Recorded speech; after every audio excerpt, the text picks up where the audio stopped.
Good morning students. हमने deviation journal का प्रयोग कल पढ़ा था, उसका डायग्राम मैंने आपको कल बताया था, वो आपके समझ में आ गया होगा। जिसमें मैंने उसकी बनावट में तीन मुख्य चीजें आपको बताई थी। इलेक्ट्रॉन गन, एक लक्ष्य या निकल क्रिस्टल, और तीसरा हमने लिया था आयनन कक्ष। उसके बारे में अपन ने अध्ययन किया था और हमने ये देखा था कि किस प्रकार से उपकरण में हम ये ज्ञात करते हैं कि इलेक्ट्रॉन जो तीव्र गति से इलेक्ट्रॉन निकल क्रिस्टल पर टकराते हैं तो वापस परावर्तित किरण पुंज जो है वो हर संभव दिशा में जाएंगे। तो जो आयनन कक्ष है उसको अपन घुमाकर और हम ये देखेंगे कि कितने डिग्री कोण पर और सबसे ज्यादा आयनित होती है। आयनन कक्ष में जो गैस भरी है SO2 और CO2 वो कितने एंगल पर सबसे ज्यादा आयनित होती है, और सबसे ज्यादा आयनित कब होगी? जब उसमें जो परावर्तित इलेक्ट्रॉन है उनकी मात्रा ज्यादा होगी, अर्थात तीव्रता ज्यादा होगी। ठीक है, तो कहने का मतलब यह है कि तीव्रता अगर ज्यादा होगी जिस कोण पर, उस कोण पर गैस सबसे ज्यादा आयनित होगा, और उसका जो मापन है अपन इलेक्ट्रोमीटर के द्वारा देखते हैं। तो ये बात आपके समझ में आ गई थी। इसके जो विवरण है, जो वर्णन है, वो आपको नोट्स में मिल जाएंगे, क्योंकि थ्योरी यहाँ लिखने से कोई मतलब नहीं है। डायग्राम मैंने आपको समझा दिया था। अब इसको जो क्रिया विधि है कि प्रेक्षण लेने के बाद में, प्रयोग करने के बाद में उसमें आरेख खींचा गया। मैंने आपको बताया था हमने परिवर्ती विभव लगा रखा था, ऊपर यहाँ फिलामेंट लगा रखा था, फिलामेंट के ऊपर हमने परिवर्ती विभव लगा रखा था। और मैंने आपको ये भी बताया था कि 54 वोल्ट, 44 वोल्ट और 64 वोल्ट, और इनके अलावा भी बहुत से अलग अलग वोल्ट पर उन्होंने प्रयोग किया। लेकिन हम इन तीन जो मुख्य हैं 44, 54 और 64, ये तीन वोल्टेज पर हम ग्राफ देखेंगे कि उन्होंने ग्राफ जो खींचा वो किस प्रकार से प्राप्त हुआ, और कौन से वोल्ट पर कितने डिग्री पर हमें सबसे ज्यादा तीव्रता प्राप्त होती है, अर्थात परावर्तित इलेक्ट्रॉन की जो संख्या है वो सबसे ज्यादा कहाँ होती है, वो आरेख के द्वारा स्पष्ट हो जाता है। तो हमने इसकी क्रिया विधि में ये देख लिया था कि किस प्रकार से विभव में परिवर्तन करके फिलामेंट को गर्म किया जाता है, फिर डायफ्राम के द्वारा उनको त्वरित करके उनको एक संरेखीय किया जाता है, एक रेखीय पुंज प्राप्त किया जाता है जिसे निकल क्रिस्टल पर टकराया जाता है, और निकल क्रिस्टल से टकरा के और वे परावर्तित किरणें आयनन कक्ष में जाते हैं और आयनन कक्ष में भरी गैस को आयनित करते हैं, जिसका मापन हम इलेक्ट्रोमीटर द्वारा करते हैं। तो ये इसका वर्णन था। अब हम जो ग्राफ देखेंगे वो ग्राफ किस किस के मध्य था? तीव्रता, जो गैस आयनित होती है उस तीव्रता और कोण के मध्य। कोण कौन सा? आपतित इलेक्ट्रॉन पुंज और परावर्तित इलेक्ट्रॉन पुंज के मध्य बनने वाला कोण।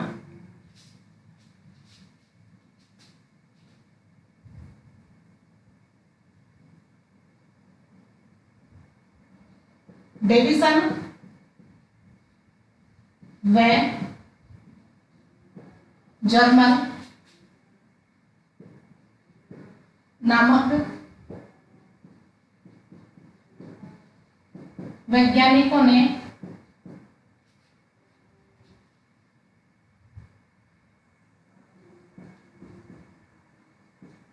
आपतित इलेक्ट्रॉन पुंज व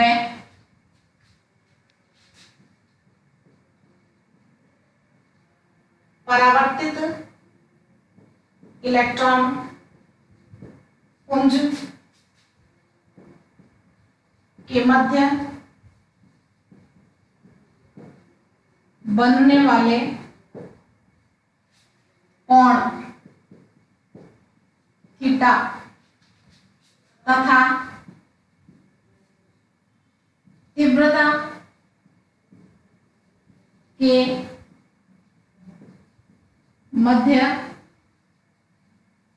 ध्रुवीय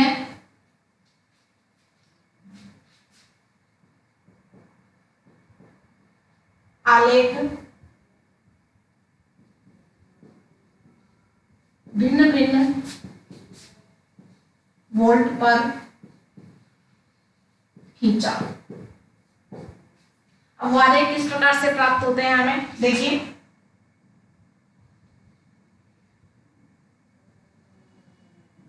ये सबसे पहले 44 वोल्ट पर लिया गया। यहां पर आप लिखोगे आपतित किरण पुंज की दिशा।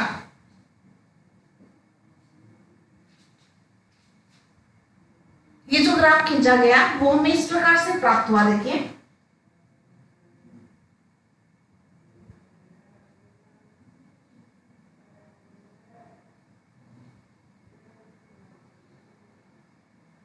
ये ग्राफ इस प्रकार से प्राप्त हुआ।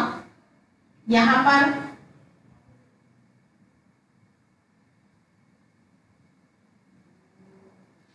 ये ग्राफ इस प्रकार से प्राप्त हुआ था, जिसमें यहां पर हमें तीव्रता का हमें पीक पॉइंट नहीं मिला।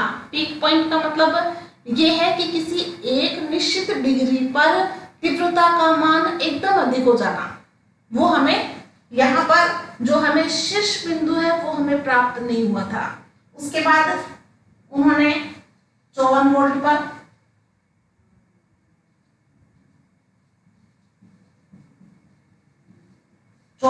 पर जो आरेख लिया, यहां पर भी वही है, आपतित किरण पुंज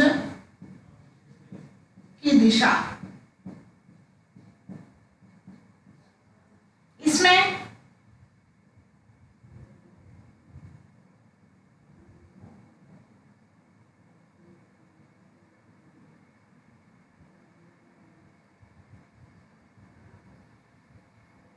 इस प्रकार से प्राप्त हुआ और यहां पर हमें एक शीर्ष मिला, एक पीक पॉइंट मिला। ठीक है कि एक निश्चित कोण पर, कितने कोण पर, यहां पर ये एंगल लिया गया। देखिए ये एंगल जो है, ये जो कोण है, ये कोण 50 डिग्री का प्राप्त हुआ। अब इस आरेख से क्या स्पष्ट हो रहा है कि 50 डिग्री के कोण पर, जैसा कि अपन ने, देखिए मैं दोबारा डायग्राम बना देती हूँ। ये इलेक्ट्रॉन पुंज है, यहाँ पर अपन ने निकल क्रिस्टल लिया था। ठीक है, यहाँ पर ये डायफ्राम लिया था और यहाँ पर हमने फिलामेंट लगा रखा था। ठीक है, और ये एक किरण पुंज यहाँ से ये निकल रही है, ये हमें आपतित इलेक्ट्रॉन प्राप्त हो रहा था और ये यहाँ से परावर्तित होकर, यहाँ कोण हमने थीटा लिया था, ये परावर्तित किरण पुंज है और यहाँ पर हमने आयनन कोश लिया था, आयनन कक्ष लिया था, जो कि वृत्ताकार पैमाने पर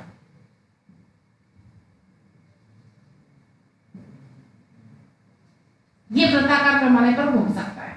ये वाला जो आयनन कक्ष है इस वृत्ताकार पैमाने पर घूम सकता है। तो यहाँ पर, और इसमें इसको हमने किससे जोड़ा था, इलेक्ट्रोमीटर से जोड़ा था, जिसमें अपन तीव्रता का मापन करते हैं कि आयनन कक्ष में जो भरी गैस है उसमें तीव्रता कितनी है, कितना ज्यादा तीव्र, हमें कितने ज्यादा इलेक्ट्रॉन की संख्या यहाँ पर पहुंचती है। तो यहाँ पर ये जो, इसको अगर अपन यहाँ ले आएंगे तो कोण छोटा हो जाएगा, यहाँ ले आएंगे तो कोण और छोटा हो जाएगा, और इस प्रकार से यहाँ पर इधर लेंगे तो कोण बढ़ेगा। देखो ये आयनन कोश मान लो किसी समय हमने यहाँ पर ले आए, तो यहाँ से ये जो किरण पुंज है कितना कोण हो जाएगा, इतना कोण हो जाएगा, थीटा। समझ में आ गया? तो यहाँ पर, यहाँ से परावर्तित जो इलेक्ट्रॉन पुंज है वो सब दिशाओं में जा रहे हैं। इलेक्ट्रॉन पुंज इधर भी जा रहे हैं, यहाँ भी आ रहे हैं, यहाँ भी आ रहे हैं, यहाँ भी आ रहे हैं। जब आयनन कक्ष यहाँ होगा तो इस दिशा में परावर्तित होने वाले इलेक्ट्रॉन की संख्या प्राप्त होगी। जब आयनन कक्ष को हम यहाँ ले आएंगे तो इस दिशा में कितने इलेक्ट्रॉन पुंज परावर्तित हो रहे हैं उनका मापन कर पाएंगे। इसी प्रकार आयनन कक्ष को अगर अपन यहाँ लाते हैं तो इस दिशा में कितने इलेक्ट्रॉन परावर्तित होते हैं, कितने इलेक्ट्रॉन पुंज परावर्तित होते हैं, उसका यहाँ मापन होता है। क्लियर हो गया ना? यहाँ पे तो अलग अलग कोण पर वोल्ट हमने कितना लगाया, 54 वोल्ट लगाया। ठीक है, 54 वोल्ट यहाँ लगा रखा है और यहाँ एंगल कितना ले रखा है, 50 डिग्री। अलग अलग कोण लिया, अलग अलग कोण पर ग्राफ खींचा तो ये पाया गया कि 50 डिग्री को रखा जाता है यहाँ पर। तो इलेक्ट्रोमीटर में जो मान प्राप्त हुआ सबसे ज्यादा प्राप्त हुआ, और उसके आसपास, आसपास का मतलब है जैसे 45 अगर अपन कोण लें या अपन 55 कोण लें तो उन पर तीव्रता का मान एकदम से कम हो गया। तो 50 डिग्री पर एक पीक पॉइंट, एक शीर्ष हमें प्राप्त होता है, ठीक है, जहां पर तीव्रता का मान सबसे ज्यादा प्राप्त हुआ। तो ये बात क्लियर हो गई। तो ये 44 वोल्ट पर ये आ रही, इसमें पीक पॉइंट हमें प्राप्त नहीं हुआ। पीक पॉइंट का मतलब ये होता है, शीर्ष बिंदु का मतलब ये होता है कि उस एक निश्चित पॉइंट पर ही तीव्रता का मान ज्यादा हो, उसके आसपास तीव्रता का मान ज्यादा नहीं होता। तीव्रता का मान, तीव्रता का मतलब आप समझ रहे हैं, परावर्तित इलेक्ट्रॉन की संख्या। तो 50 डिग्री पर सबसे ज्यादा इलेक्ट्रॉन परावर्तित हो रहे थे, ऐसा प्रयोग के द्वारा पता चला। उन्होंने बार बार आरेख बनाया, बार बार उन्होंने वोल्ट चेंज किया, ठीक है, अलग अलग कोण चेंज किया और बहुत सारे आरेख खींचे, जिसमें से हमने यहाँ 3 आरेख लिए हैं।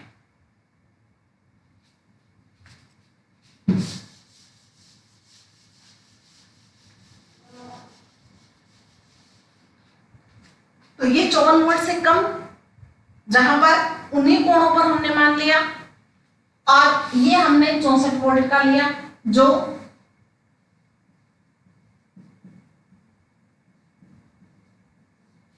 चौवन से ज्यादा वोल्ट का है, ठीक है। तो यहां पर भी जो ग्राफ मिला हमें वो इस प्रकार से मिला,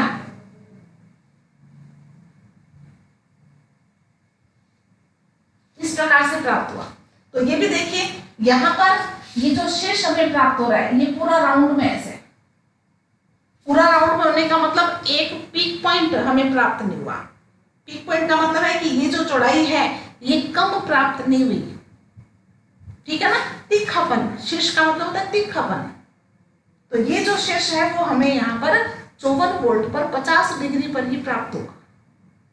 तो ये बात समझ में आ गई, ये ग्राफ समझ में आ गया। तो इन तीनों आरेख से ये स्पष्ट हुआ कि 54 वोल्ट और 50 डिग्री पर परावर्तित इलेक्ट्रॉन की संख्या सबसे ज्यादा होती है, अर्थात तीव्रता सबसे ज्यादा प्राप्त होती है।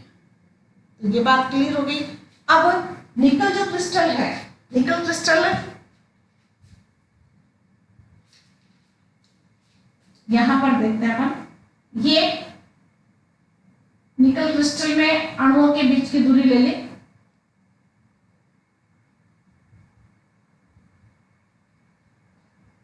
और अणुओं के बीच की जो दूरी है, सॉरी परमाणुओं के बीच की जो दूरी है वो कैपिटल डी है। यहां ये जो दूरी है वो कैपिटल डी, ठीक है। और यहां पर हमने इस पर, क्योंकि इलेक्ट्रॉन पुंज को हम यहां पर परावर्तित करवा रहे हैं, तो हमने ये 2 अभिलंब ले लिए। ये हमने क्या ले लिए, 2 अभिलंब। बिल्कुल ध्यान से समझना इसको। ये परमाणु है निकल क्रिस्टल के, जिनके बीच की दूरी, 2 परमाणुओं के बीच की दूरी हमने कितनी ले रखी है, कैपिटल डी ले रखी है।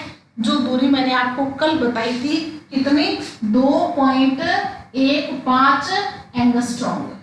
ये निकल क्रिस्टल में 2 परमाणुओं के बीच की दूरी है, जो इलेक्ट्रॉन की तरंगदैर्घ्य के सन्निकट होती है, लगभग बराबर होती है।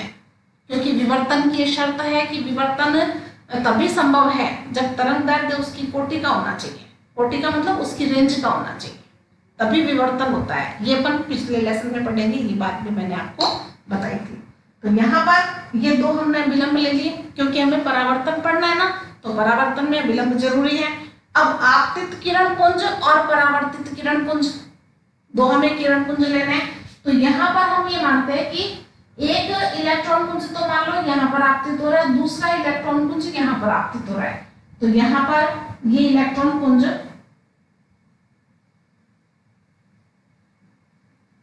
ये इलेक्ट्रॉन पुंज यहाँ आपतित हो रहा है एक तो, और दूसरा इलेक्ट्रॉन पुंज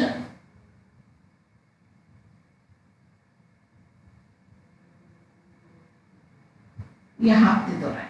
ये दूसरा इलेक्ट्रॉन पुंज आपतित हो रहा है। तो आपतन कोण हम मान लो थीटा लेते हैं। ये कोण कितना ले सकते हैं, थीटा। ये कोण कितना ले सकते हैं, थीटा। तो आपतन कोण और परावर्तन कोण समान होता है, ये परावर्तन का नियम है। तो यहां से जो ये आपतित इलेक्ट्रॉन पुंज जो है, ये आपतित इलेक्ट्रॉन जो है वो इससे टकराकर परावर्तित होगा ना परावर्तित, तो यहां ये परावर्तित हो जाता है।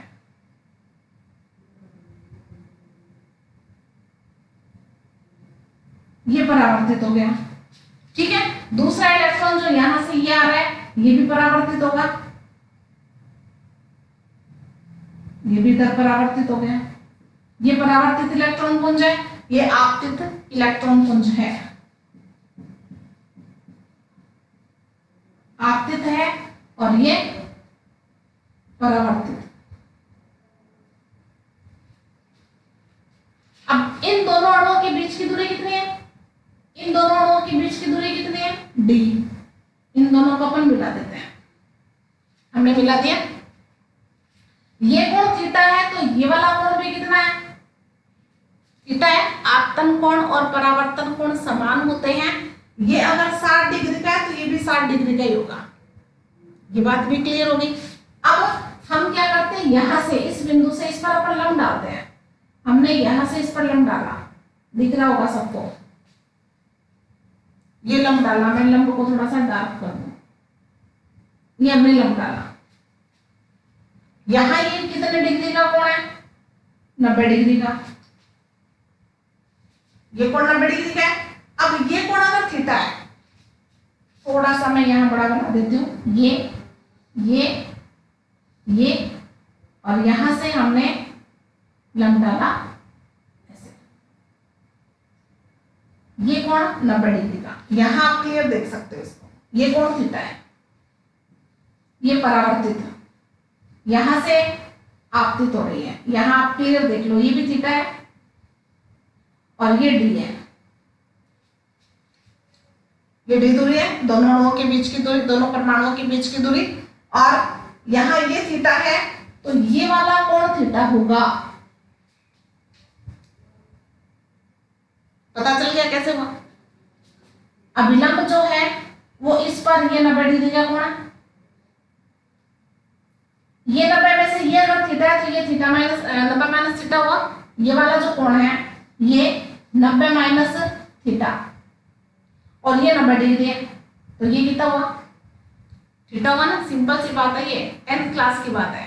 तो ये आपके समझ में आ गया कि यहाँ पर ये कोण कितने का है, थीटा। इसको हम नाम दे देते हैं ए, बी और ये सी, इसको यहां नाम दे दिया सी। तो एबीसी एक समकोण त्रिभुज आपको नजर आ रहा है, जहां पर सी बिंदु पर 90 डिग्री का कोण बना हुआ है। सी बिंदु पर 90 डिग्री का कोण है, तो एबी तो क्या हो गया, कर्ण, और एसी क्या हो गया, लंब हुआ ना। थीटा के सामने वाला कोण, ये कोण थीटा है। आपको ये डायग्राम आपकी बुक में मिल जाएगा, यहां भी आपको क्लियर दिख रहा है, ठीक है। और ज्यादा क्लियर मैंने आपको यहां बता दिया कि यहां ये कोण थीटा है। सेम डायग्राम मैंने थोड़ा बड़ा करके आपको यहां बना दिया।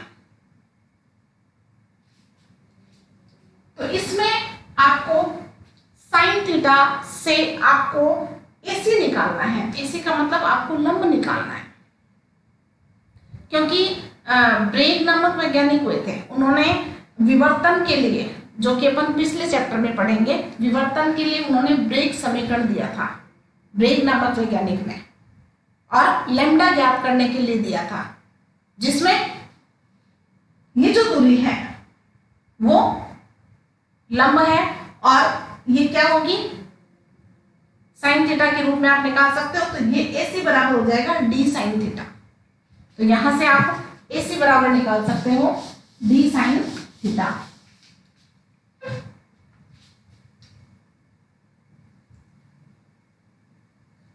समकोण त्रिभुज ए सी बी में साइन थीटा बराबर एसी बटा ए बी।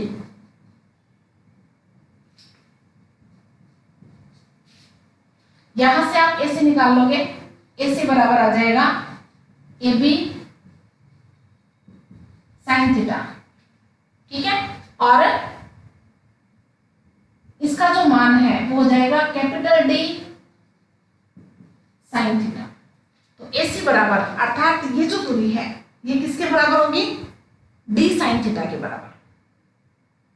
तो यहां आप इस डायग्राम में भी लिख सकते हैं कि D sin थीटा AC दूरी है।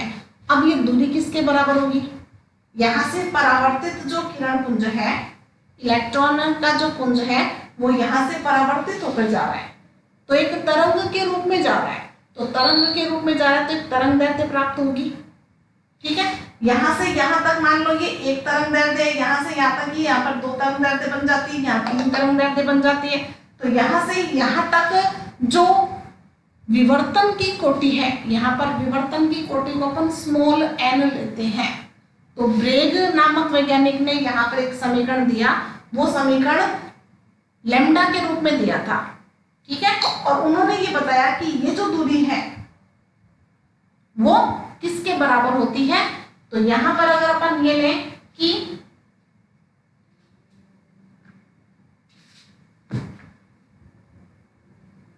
निकल क्रिस्टल में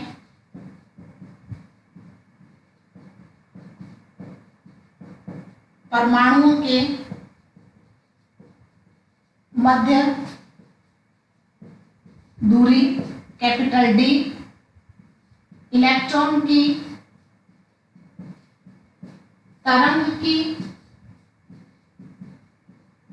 तरंग दैर्ध्य लैम्डा तथा आपतित इलेक्ट्रॉन पुंज व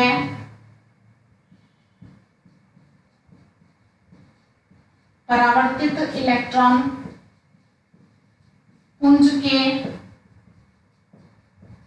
मध्य कोण थीटा तथा विवर्तन की कोटि, विवर्तन की कोटि में आपको बता दूं ये रेंज होती है, रेंज परास, ठीक है। वो ये भी विवर्तन के बारे में आपको पहले बता दिया मैंने, जब तक अपन पिछले चैप्टर में नहीं पढ़ेंगे। यहाँ पर आप यही समझिए कि विवर्तन की कोटि, विवर्तन की एक परास होती है।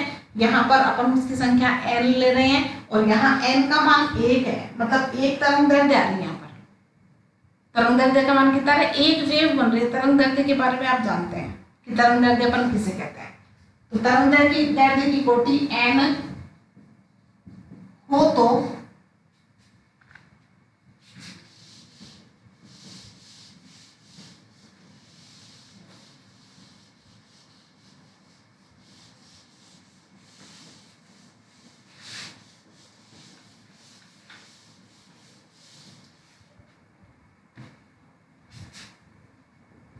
ब्रेग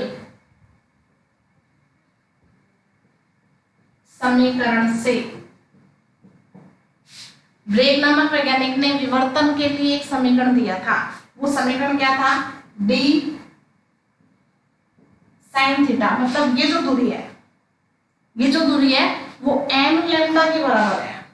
इसके बराबर n लैम्डा के बराबर, 1 लैम्डा, 2 लैम्डा, 3 लैम्डा, ठीक है। तरंग दैर्ध्य की कितनी संख्या, कितनी तरंग दैर्ध्य बन रही है, कितनी तरंगें बन रही हैं। तो यहां पर जो कर ले रहे हैं वो एक वेवलेंथ के लिए ले रहा है, जो तरंग दैर्ध्य है वो 1 है, अर्थात विवर्तन की कोटि यहाँ पर कितनी है, 1 है। तो n बराबर 1 के लिए D का मान कितना है, 2.15 एंगस्ट्रॉम। ये मैंने आपको बताया था यहाँ पे। D sin थीटा बराबर लैम्डा, D बराबर 2.15 एंगस्ट्रॉम व थीटा बराबर कितना डिग्री लिया था, 50 डिग्री। जिस पर तीव्रता का मान सबसे ज्यादा है वो डिग्री कितनी है 50। तो इसका मान यहाँ लगा देंगे 2.15 एंगस्ट्रॉम साइन 50 डिग्री बराबर लैम्डा। यहां से हमें लैम्डा प्राप्त होगा और वो प्रायोगिक के हिसाब से होगा, प्रयोग से हमें जो निकला वो प्राप्त होगा। तो यहाँ लैम्डा बराबर 2.15 गुणा साइन 50 की जो वैल्यू है वो होती है 0.766। ये आप सारणी से देख सकते हैं, ठीक है। सारणी बनी हुई है आपके या तो केमिस्ट्री वाली बुक में सारणियां पीछे बनी होगी, लॉग की और साइन की, कोस की, सब वैल्यू की सारणी पीछे बनी हुई है। उसमें आप साइन 50 का मान देख सकते हैं, क्योंकि साइन 90 है, साइन 60 है, साइन 30 है, साइन 180 है, साइन 0 है, इनके मान तो हमें पता है, लेकिन बीच की जो वैल्यू है उनके मान अपन नहीं जानते, तो ये हमें सारणी से पता करना पड़ता है। तो इसका जो मान है वो 0.766 होता है 50 डिग्री का। ये आप याद भी रखोगे और इसको आप सारणी में देख भी सकते हैं। इन जब दोनों को अपन गुणा करते हैं तो इसका मान आता है 1.65 एंगस्ट्रॉम। ये हमें लैम्डा मिला, ठीक है। और कौन सा मान है? ये प्रायोगिक मान है। प्रायोगिक मान का मतलब है प्रयोग के द्वारा सिद्ध हुआ, डेविसन जर्मर के प्रयोग के द्वारा ये बात सिद्ध हुई है, ठीक है। अब इसी वैल्यू को हम किस में लेंगे? डी ब्रोगली नामक वैज्ञानिक ने सैद्धांतिक मान दिया था इलेक्ट्रॉन के लिए और सूत्र भी दिया था जो अपन ने कल परसों पढ़ा था। उसका फॉर्मूला क्या था? इलेक्ट्रॉन के लिए, प्रोटॉन के लिए, अल्फा कणों के लिए, सबके लिए मैंने आपको बताया था लैम्डा का मान। ये तो प्रायोगिक मान हो गया जो डेविसन जर्मर के द्वारा प्राप्त हुआ है। अब डी ब्रोगली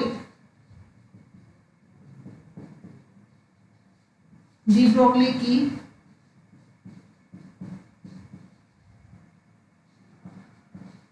परिकल्पना के अनुसार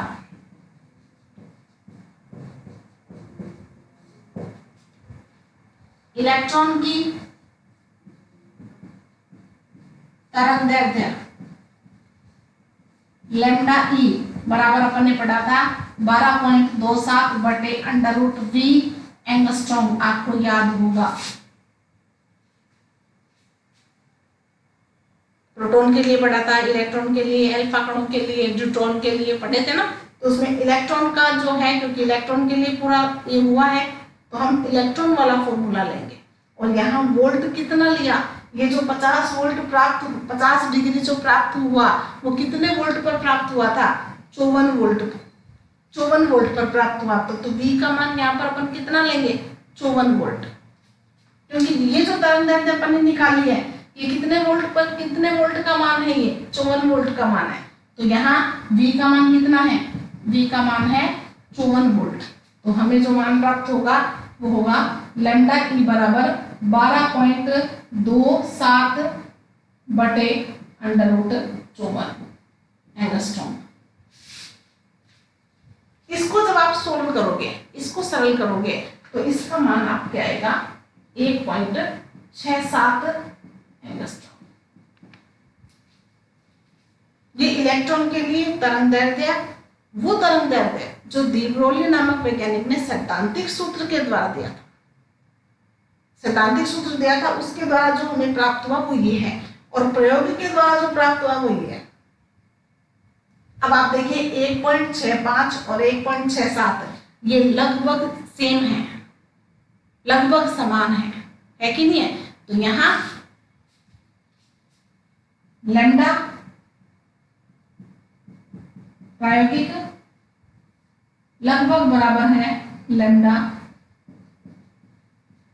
सैद्धांतिक। ये किसका था? डेविसन एंड जर्मर का। और ये किसका था? डी ब्रोगली ने परिकल्पना दी, जिसको सिद्ध किया डेविसन और जर्मर ने। तो आपका ये डेविसन जर्मर का जो प्रयोग है यहाँ पर कंप्लीट हो गया है। कल हम चैप्टर का लास्ट टॉपिक है हाइजेन का अनिश्चितता का सिद्धांत, जो आपने शायद केमिस्ट्री में भी पढ़ रखा है, तो वो अपन पढ़ेंगे। तो आज के लिए इतना काफ़ी है। धन्यवाद।